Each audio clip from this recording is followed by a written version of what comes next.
Bonjour à tous l'équipe, bienvenue sur la chaîne Captain Trading. Alors aujourd'hui on est le 28 août et c'est l'heure de votre rendez-vous analyse technique et trading crypto. Alors au sommaire de la vidéo, on va essayer d'éviter le blabla avec la macro etc. On sait qu'il n'y a rien de bien, d'accord? On sait que globalement les marchés sentent mauvais. Mais derrière, mon objectif, ça va être d'essayer de déceler des opportunités parmi les altcoins qui peuvent éventuellement le permettre et aussi parmi, pourquoi pas, le Bitcoin. Alors, pourquoi j'essaye de faire bref aujourd'hui? C'est parce que tout simplement, je remarque ou on remarque qu'il y a beaucoup d'analyses qui sont similaires à droite à gauche, où on fait beaucoup de blabla. Et dont les miennes, hein, évidemment, parce que pour moi, c'est vrai que c'est important d'apprendre à cerner ce qui se passe en macro. Donc parfois, les raisonnements que je m'explique avant de rentrer en position, je vous les explique à vous. Mais c'est vrai qu'il y a beaucoup de ça qui traîne sur Internet. Alors évidemment, en toute franchise, je n'ai aucun retour sur la qualité de celle-ci. Je ne sais pas si c'est mieux, moins bien, si c'est la même chose. En toute franchise, je ne sais pas trop ce qui se fait. À vous de me dire en commentaire si c'est vrai ou pas ce que je dis. Si derrière ces analyses que je fais en macro vous plaisent, est-ce que de temps en temps ça vous va d'alterner? Je vous rappelle que ce format vous appartient aussi. Donc j'ai décidé de rentrer sur quelque chose de plus technique où évidemment on rentre dans un sujet qui nous plaît tous, apprendre à faire de l'argent. Parce qu'au final, bien que les cryptos nous intéressent, bien qu'on soit investisseur crypto, on a une finalité, c'est gagner de l'argent grâce à l'observation de ces graphiques. Donc si derrière, tous ceux qui me suivent, tous ceux qui suivent la chaîne, puissent avoir une plus-value et éventuellement gagner de l'argent grâce à mes vidéos, là pour moi c'est le gros lot, c'est exactement mon objectif. C'est-à-dire que faire beaucoup de blabla c'est bien. Alors une chose sur lesquelles j'accorde énormément d'importance, c'est que vous compreniez ce que vous faites pour pouvoir gagner de l'argent. Parce que finalement, les deux sont ensemble. C'est-à-dire que si vous ne comprenez pas ce que vous faites, vous n'allez pas gagner d'argent. Ça, c'est simple. Donc, ce que j'essaie de faire, c'est d'être assez concis, précis pour que vous puissiez comprendre. Donc là, on est plus dans la technique. Et ensuite, on va dire assez généreux en termes d'informations pour que vous soyez capable de reproduire ça de vous-même. Alors, on passe au vif du sujet. On va regarder un peu quelques indicateurs indispensables. On va mettre la macro de côté et on va passer du coup à des choses plus techniques et plus éventuellement plus intéressantes. Alors, maintenant vous allez voir que ça va être un peu paradoxal comme raisonnement parce que je vais être potentiellement à la recherche d'acheter, mais sur du très court terme. Et on va dire que sur des unités de temps un peu plus importantes, donc celles qui sont peut-être plus envisageable pour des gens qui travaillent à côté de la crypto, je peux être par exemple baissier. Et c'est ça qui est paradoxal et c'est ça que beaucoup de gens sur la toile n'ont pas conscience ou ne comprennent pas. Donc, pour l'instant, bien qu'on ait un potentiel rebond, et je vous rappelle que plus c'est mauvais, plus ça sent mauvais et plus les cryptos ont tendance à ressusciter. Donc c'est pour ça qu'il faut se tenir à l'alerte de ce type de mouvement de renaissance qui derrière envoie une grosse claque par exemple à tous ceux qui sont baissiers. Donc par exemple, je prends un exemple récent à 20 700. Donc on a un retour ici sur cet ancien creux. On a une belle divergence qui s'était mise en place. Et derrière, donc divergence, je rappelle un peu ce que c'est qu'une divergence. Un creux, un autre creux ici en dessous du précédent et sur le RSI, c'est un autre type d'information qu'on a avec un creux supérieur au précédent. Et donc ça, c'est une belle divergence 1 heure. Et le raisonnement, ou en tout cas le mouvement renaissance, entre guillemets, c'est lorsqu'on est venu chercher ici le creux, donc potentiellement beaucoup de gens extrêmement baissiers, et d'un coup, on vient chercher directement les 21 800. Donc c'est un sacré mouvement. Et si on est trader intraday, évidemment, on se régale, surtout si on arrive à choper l'intégralité du mouvement. Alors, vous allez me dire, c'est un peu complexe. Donc, qu'est-ce que je surveille et qu'est-ce que j'ai vraiment envie de surveiller? C'est potentiellement le retour sur cette zone extrême. Et pourquoi je préfère rentrer là? Parce que j'ai besoin de l'information qui va se mettre en place si je rentre là. C'est-à-dire que d'abord, je regarde ce qui va se passer. D'accord? Est-ce qu'on va réagir? Est-ce qu'on ne réagit pas? Est-ce que derrière, on réintègre? Et par exemple, si on réintègre, c'est l'information suffisante dont j'ai besoin pour me placer. Là, je trouve que bien qu'on peut très bien scalper ce petit terrain, je préfère attendre une réaction. Ou alors, deuxième possibilité, c'est de scalper short ou d'être intra-short et donc d'attendre le retour sur une zone importante. Donc par exemple, on peut voir qu'ici, le CME Futures a clôturé ici à 20 400. On peut potentiellement attendre le retour des 20 400, voir si on commence à réagir de façon baissière et éventuellement à short. Tout ça doit faire partie de votre journal de trading. Est-ce que vous cherchez des shorts? Si oui, jusqu'à quand? À quel moment vous êtes invalidé, etc. Donc en tout cas, pour moi être longue, je préférerais voir ici un retour sur la zone extrême. Alors, je peux être potentiellement acheteur, on va dire, sur du très court terme, voir s'il y a un peu de réaction ici sur ce pivot qui s'est dessiné à 20 000 pour aller chercher potentiellement le haut du gap. Autre zone d'intérêt pour moi sur du très court terme, c'est les 20 361. Qu'est-ce qui va se passer sur les 20 361? Je vous rappelle que c'est là, dernier sommet, avant le dernier mouvement baissier. Donc tout ça, c'est des zones indispensables. Quelle autre zone est indispensable si on fait du trading intra? Du haut du mouvement jusqu'au bas, on a la zone ici où nous nous trouvons actuellement des 20 100, qui est la zone d'équilibrium. Et à ce jour, depuis tout ce week-end, c'est elle qui a servi de support et de résistance. Support, support, support, résistance, résistance, résistance. Donc vous voyez que tout ça, c'est des zones à ne pas prendre à la légère. Donc ça, c'est mon raisonnement et c'est comme ça que je travaille. C'est-à-dire que j'établis mes zones et où est-ce que je veux trader, où est-ce que je veux faire de l'argent, combien je perds, combien je gagne par scénario. C'est comme ça qu'on doit réagir. Et personnellement, je ne sais pas c'est quoi votre opinion, mais il y en a marre des prédictions. D'accord? C'est-à-dire que prédire le marché, ça ne sert strictement à rien. Moi, ce qui m'intéresse, c'est où je peux gagner de l'argent et combien je perds, combien je peux gagner. C'est tout. Je ne parle absolument pas en termes de prédiction. On ne peut pas prédire le marché. En revanche, on peut lui laisser nous donner des informations et nous placer suite aux informations qu'il nous donne. On passe d'abord à Ethereum. Donc, Ethereum faiblit. On en parle depuis 2-3 semaines.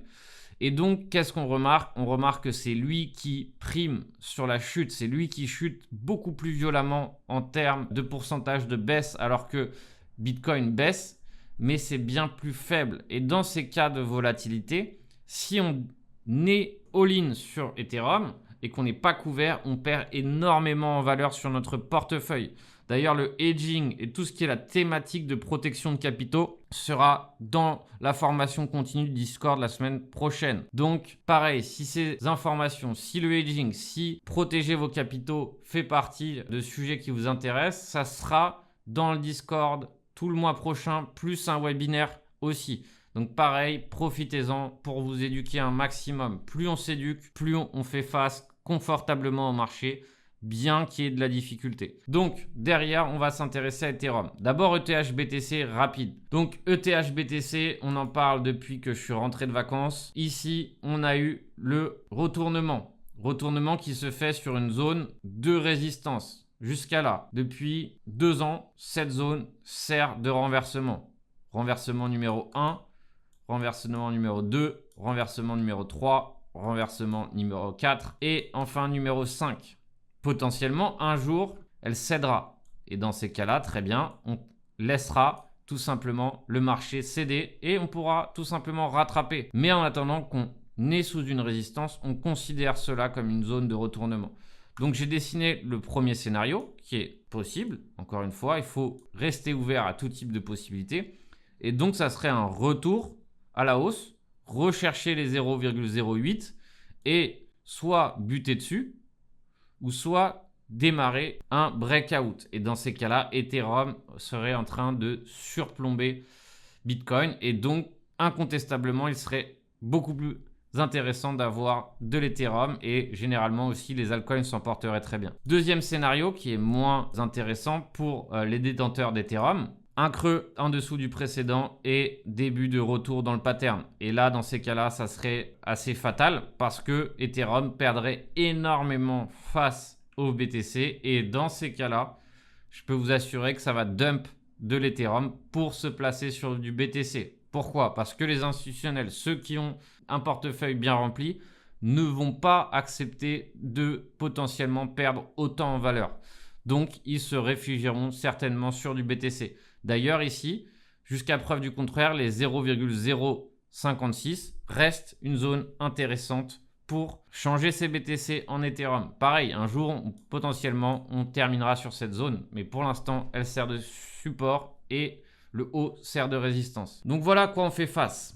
Observez de très près ici l'Ethereum qui a débuté un début de retournement, un début de top. Donc, surveillez éventuellement un retour sur la zone supérieure. Dans ces cas-là, eh bien, éventuellement, ça donnerait plus de force à l'Ethereum. Et derrière, on peut très bien surveiller ça sur des unités de temps plus courtes. On a une meilleure vue sur des unités de temps beaucoup plus courtes. Est-ce qu'on est d'accord? Donc ici, vous voyez qu'on voit beaucoup mieux ce qui se passe. Donc, maintenant, on se retourne sur Ethereum. Donc, Ethereum est actuellement, on va reprendre les points techniques, sur une zone clé, mais ce n'est pas la meilleure. D'accord? Ce n'est pas la zone la plus intéressante. Pour moi, à vue d'œil, la zone la plus intéressante se trouve à 1365. Quel autre élément technique peut me dire qu'on est sur une zone intéressante? Par exemple, le RSI, qui se retrouve à nouveau sur une zone extrême. Ça nous indiquerait qu'on est sur potentiellement un niveau intéressant. Là, on a vu la formation des chandeliers japonais avec ici cette micro-résistance qui s'est mise en place. Pullback et le mouvement, le dernier mouvement aussi qui s'est mis en place. Alors, vous allez me dire, oui, peut-être que les 1500 sont aussi un support. C'est vrai. Ici, il a servi de support, légère résistance et puis un retour dessus. Donc oui, c'est vrai. On est potentiellement aussi sur une zone de support. Mais ce n'est pas la plus pertinente ou ce n'est pas celle qui m'intéresse le plus. Mais c'est vrai que cette zone entre 1455 et 1356 reste une zone intéressante. Quel autre niveau peut m'intéresser ou par exemple peut potentiellement être pour moi une zone qui peut nous servir pour chercher des setups? Je vous rappelle que l'objectif de cette analyse de marché, c'est pas de faire des prédictions, mais de chercher des setups. Qu'est-ce qu'un setup? C'est une opportunité par rapport à une configuration qu'on trouve. Cette opportunité peut être short ou longue. Actuellement, où est-ce qu'on se trouve? On se trouve sur une nouvelle résistance qui a été dessinée depuis la chute du 26. Donc ici, résistance, résistance, résistance, résistance, résistance. Donc, qu'est-ce qui s'est passé jusqu'à preuve du contraire? À chaque fois qu'on a buté ici sur les 1500, on a corrigé. Donc, par exemple, à 2 h du matin, on a eu cette opportunité. Si le prochain retour se fait, on franchit la résistance et on la réintègre, pareil, je suis short. C'est un potentiel short pour moi. Qu'est-ce qui peut se passer? Paf, on vient faire un break et dans ces cas-là, mon short serait perdant. C'est normal. Mais encore une fois, 2 fois, 3 fois, 4 fois, 5 fois, ça a fonctionné. Alors c'est vrai que plus on exploite le setup et plus il a des chances de perte. Mais on le tente. Derrière, si réellement on franchit ce niveau, on pourra revoir son plan. On pourra revoir un nouveau plan. Autre niveau qui va m'intéresser, comme pour le BTC, voir ce qui va se passer aux extrémités. Si par exemple on franchit le creux des 1450 et qu'on réintègre, pareil, on peut chercher un potentiel setup. Autre zone intéressante, je vous rappelle, l'équilibrium. On a un équilibrium qui est à peu près pile poil ici à 1480. Pourquoi 1480? On prend le haut du mouvement, le bas du mouvement et vous voyez que ça tombe pile poil ici, les 0,5. Donc on peut par exemple sur des unités de temps plus courtes voir si ici on a une réaction sur l'équilibrium et donc dans ces cas-là on pourrait tenter ici rechercher à nouveau les 1513. Vous voyez qu'ici par exemple quelqu'un qui a tradé, le range était parfaitement gagnant pendant un paquet de fois. Donc c'est ça qu'on doit chercher à définir. Alors maintenant on va se diriger vers des altcoins. Alors les altcoins sont excessivement controversés. Pourquoi? Parce qu'il y en a qui ont, on va dire, des gueules correctes, qui ont des, entre guillemets, des scénarios qui sont plus acceptables que d'autres, mais ils restent quand même baissiers. Par exemple, Avax, qui nous avait envoyé une belle tendance haussière depuis le mois de juin, a retourné sa tendance. Et donc maintenant, en daily, qu'est-ce qui prime? C'est malheureusement la baisse. Donc, on sera bien plus gagnant, on aura bien plus de chances de réussite si on est short. En revanche, quand on est short, tout est dans l'endroit où on short. Par exemple, si on short sur un niveau technique comme celui-ci, il y a de fortes chances que le marché explose devant nous. Pourquoi? Parce qu'on est sur un support technique. Donc, par exemple, dans ce scénario ou dans ces cas de figure où le short est dominant, ou en tout cas la tendance majoritaire, tout est dans l'attente. L'attente d'avoir un point intéressant pour short. Alors personnellement, tant qu'on est sur ce support, je ne suis pas friand de short. Éventuellement, si on franchit ce support et qu'on ne réintègre pas, on échoue. Là, dans ces cas-là, je pourrais être short pour aller chercher évidemment les 16 ou éventuellement encore le bas du mouvement à 13. Mais tant qu'on est sur cette zone qui est pivot, d'accord, rappelez-vous ici, on a eu une résistance, on l'a franchi ici, on a là eu la résistance et on a commencé enfin à exploser. Donc c'est pour ça que pour moi, on est sur une zone de support. Donc je suis méfiant sur le support. Par exemple ici, on voit qu'on a une potentielle divergence qui se dessine. Donc pareil, ici je serais friand de rentrer à l'achat si par exemple la divergence se dessine réellement. Comment elle se dessinerait? Nouveau creux, éventuellement équivalent ou en dessous du précédent. Et ici, sur le RSI, un creux au-dessus du précédent. Et là, on a la divergence. Et on a la divergence. Et donc là, potentiellement, on peut rentrer à l'achat en étant un peu plus conservateur. En revanche, si on rentre à l'achat, on est en contre-tendance. Donc, on peut choper un scénario explosif, mais ce n'est pas forcément là où il y a le plus de proba et ce n'est pas forcément le trade le plus évident. Donc, qu'est-ce qu'on a ici? À 20,79, on a une résistance. Pourquoi c'est une résistance? Parce que le marché a dessiné un sommet et nous a dessiné ce dernier creux. Donc là, d'abord, on a un range compris entre 20 et 19. Donc, on a le mini range et ici, le sommet supérieur du range. Alors, quelle est la zone où potentiellement on peut chercher un short, où le marché, s'il y retourne, il ira probablement nous dessiner une baisse. Alors, on peut par exemple zoomer. Et là, on remarque que la zone où il y a eu le plus de gens piégés se trouve à 22 $. Vous voyez que ici, le marché support, on a rebondi sur le support, hausse et violence sur ce niveau. Donc, à tous les coups, d'accord, il y aura énormément de gens qui ont perdu, qui voudront vendre. Donc pour moi, un retour ici sur les 22, 21, 68 sera une opportunité short. C'est comme ça que je raisonne. On peut revoir un dernier altcoin et on va mettre fin à cette vidéo tout simplement parce que sinon on peut y passer la nuit parce que ce genre de setup se retrouve sur la majorité des altcoins. Alors maintenant, on va aller chercher les altcoins qui ont eu les meilleurs perfs de cet été.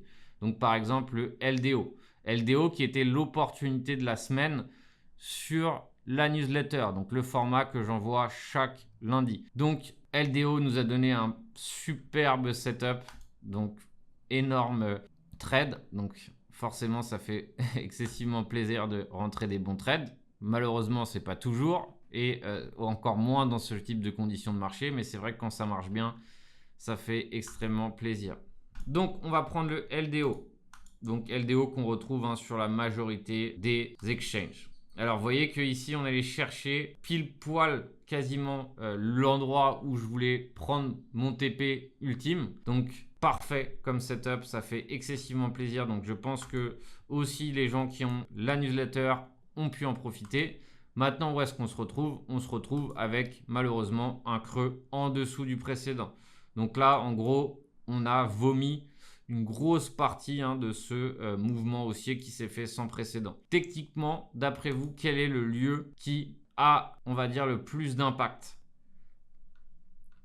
Alors, je vous laisse regarder et je vais donner la réponse, c'est les 1,27. Pourquoi les 1,27? Si on regarde, c'est le creux qui a donné lieu à la dernière expansion. Et donc, c'est à partir de là qu'ont eu lieu la majorité des gains. C'est à partir de là, c'est sur ce pullback que les gens ont gagné le plus d'argent. Pourquoi? Parce que ici, il est passé de 1,30 à 3,10 $. Donc, c'est là que se trouve la majorité de perdants si on s'y retrouve.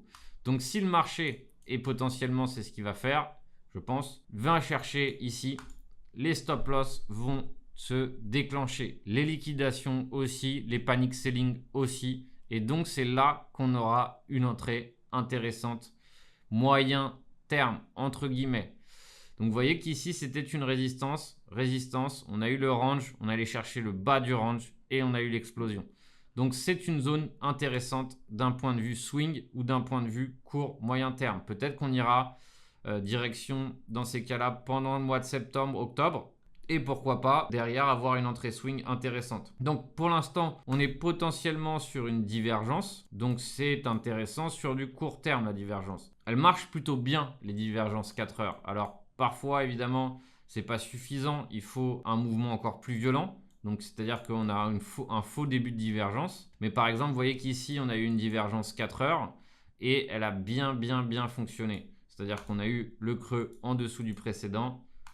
Ici, on a eu le creux au-dessus du précédent et on a eu une belle impulsion violente. Donc, vous voyez que ça marche plutôt bien. Mais par exemple, peut-être qu'ici, la correction n'est pas suffisante. Et tout ça, il faut toujours le voir en relation et en corrélation avec d'autres actifs. C'est très important. Sinon, forcément, on n'a pas du tout les mêmes chances de réussite. C'est-à-dire que si ça se fait en cœur avec BTC et Ethereum, ça marche bien. Sinon, possiblement si Ethereum ou BTC chute, forcément cette divergence n'aura plus aucun intérêt. C'est pour ça que quand on est trader de altcoin, on doit avoir une vision globale de ce qui se passe sur les autres cryptos. Indispensable. Donc maintenant, c'est potentiellement terminé ce brief du coup du dimanche, un format que j'envoie depuis 1 an. Si ce format vous plaît, n'oubliez pas de suivre la chaîne, de commenter et de participer à la vie de ce format. Je vous rappelle que je me réveille tous les dimanches à 8h30 précisément pour pouvoir rendre ce format possible, pour que vous l'ayez à temps le dimanche. Donc